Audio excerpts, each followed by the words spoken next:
Hello everyone, welcome to this week's live, and I'm talking about a really common topic today. Guideline, let's say guideline. Welcome everyone that's jumping on.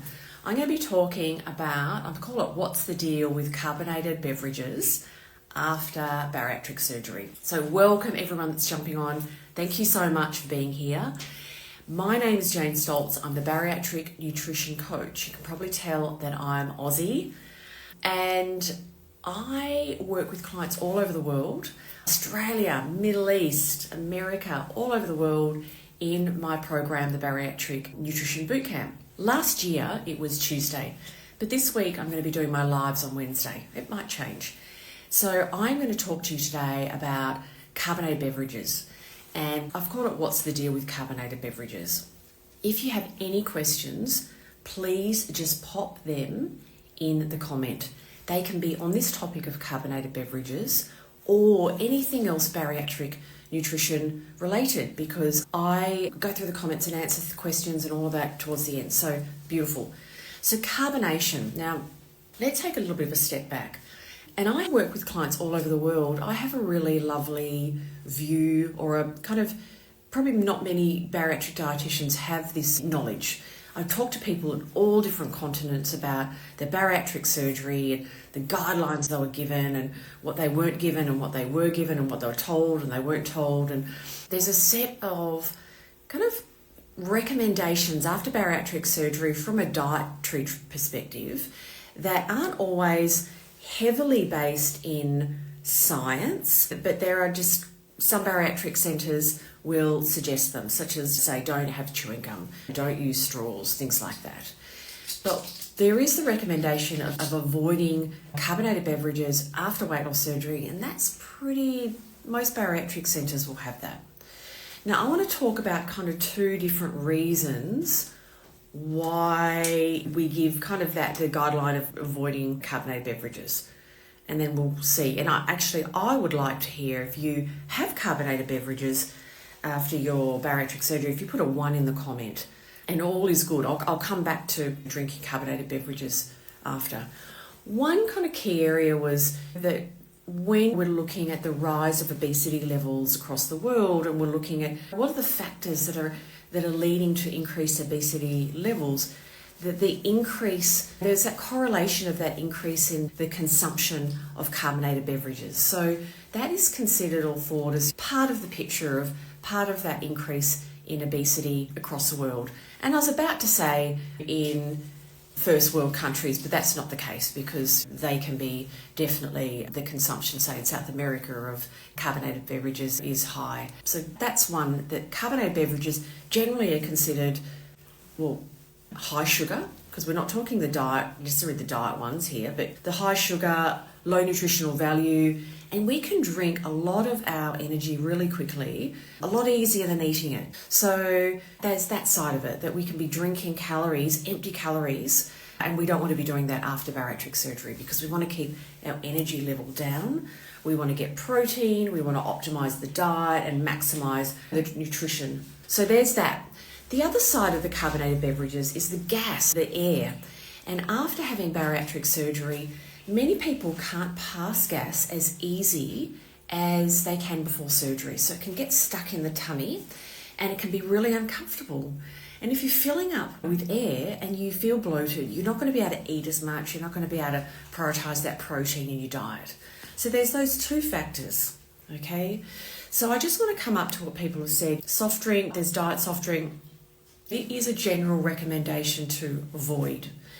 Now, my personal approach is when we're getting kind of further down the track after bariatric surgery, we're getting great, you can eat enough, you get great meals, regular meals, getting enough protein, you can eat enough, and you go out and you want to have a drink with your friends and you want to try a soft drink, then that's fine, that's okay. I would recommend having a diet version, but to take out some of that carbonation, to have some of that carbonation.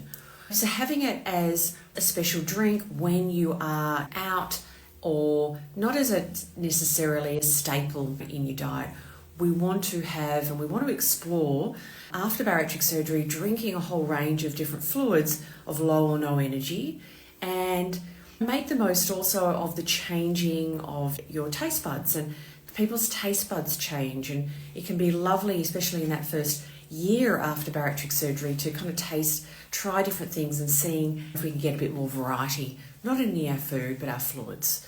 So for me, in moderation, the no sugar options, if you take out enough carbonation and you feel comfortable, then it's all okay. But I'm just going to grab a sticky note because my dog, I'll grab him actually. Now this is Harry. Harry's already got the sticky note on his, yes. And Harry is 8 months and he is a handful. So I thought I'd pick him up and he can join the live. So I wanted to explain more about carbonation, because often I find people will say, I was told not to have that or do that, but I don't quite know why. And I really think it's important to understand why. And know that's also a very personal journey. So if people are having a lot of carbonation before surgery, it can be really wonderful to break that habit, to explore different fluids, and to really clear about kind of the boundaries and not going back to drinking a lot of those drinks. Even if we have the diet no sugar options, having a lot of those can kind of throw out your appetite. And what I mean by that is if it dulls the appetite, then that can really impact your intake of protein and having your great small meals across the day, meals and snacks. So that's another thing. Any questions, please pop them in the comment. Anything else you want to know, if that wasn't totally clear, and anything like that. Anything else related to bariatric nutrition. So while I wrap up, I'm enrolling now in my bariatric nutrition bootcamp. In my bootcamp, I've got 3 different levels of coaching and support. All of the levels have one-on-one coaching, but as you move up the levels, you get more coaching. Dumping syndrome is something that gets talked a lot about, and it can happen. Okay, let's talk different surgery types when you're more likely to have it, and then let's talk the 2 types of dumping syndrome. Because there's 2 types. There's kind of acute and more long-term, but how they come about is actually different. So when you have a sleeve gastrectomy, essentially the operation is to take a good portion, they say roughly 80%, good portion of your stomach, okay? And they staple that line, but you keep your pyloric sphincter. And I'm talking about this and it'll become clear why. Your sphincter is at the end of your stomach, and our body is just so smart. Your body likes the contents of your stomach to be a certain consistency before it kind of opens up and lets the stomach contents go down from your tummy into your duodenum, okay? That's the first part of your small intestine. So we really generally don't see dumping syndrome with people that've had a sleeve gastrectomy. It's not something that we're watching out for, okay? But if you've had, say, a Roux-en-Y or other types of bypasses where you've had that sphincter removed, then food will pass really quickly. Carbohydrate foods was what we're talking about, high sugar, high carbohydrate foods, quickly from your pouch, stomach, what you've got, into your intestines. And short-term dumping is where you take in a large amount of, or too much, sugars, most often simple carbohydrates, and it starts going down your gut and it's not properly digested. And your body registers this. Your body is so smart, it knows in your intestines you've got some food that is not fully digested, and pushes water from your body into your intestines. So you get the loose bowels. You feel awful. And many people say they feel clammy, they feel awful, just all the things that go with that. So the short term usually happens within a half an hour of having this high sugary, high carbohydrate, too much carbohydrate meal.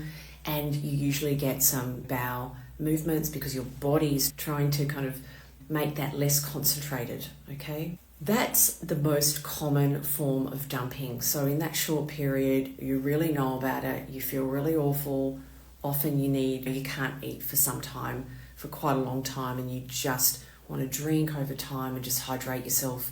So that's the short term. Longer term dumping happens like a couple of hours roughly after having the high sugar, high carbohydrate foods. But the mechanism, that was the word I was looking for a little bit more before and I couldn't find it. The mechanism is different. What it is that your body says, okay, we're getting all this sugar, or this carbohydrates coming in, sugar coming in, and your body pumps out insulin, and it pumps out lots of insulin to get your blood sugar levels down. Because if insulin is what the pancreas puts out, and it's kind of like a little key, and it grabs the sugar and takes it into the cells. So your body pumps out lots of insulin to get the blood sugar down, so your blood sugar doesn't go too high. But it keeps on pumping it out. You get too much insulin, and then you go from a high blood sugar to really low. And people say they've like being grey, and people think they're having a heart attack, and even go to the hospital and they'll test their blood sugars and say, oh, they're really low, you've got diabetes. And you haven't got diabetes, you've got that longer term dumping. So orange 7,000, does that make sense? Does that explain it? I mean, I just talked about it generally. If there's something more specific about dumping syndrome to you, please pop that in the comments. Yes, as I was saying, I'm enrolling in my coaching program. There is a community aspect. There's one-on-one coaching at every level. And it goes without saying, to know more about my coaching and support, there is no obligation and there's no pressure. That's what I do since I work online, is I talk to people, we get to know each other, and also get to see if I'm the right person for you. And if so, I give you all the options. And if that's right for you, we work together. So thank you so much. I'm just going to go down. Oh, great. So that's lovely.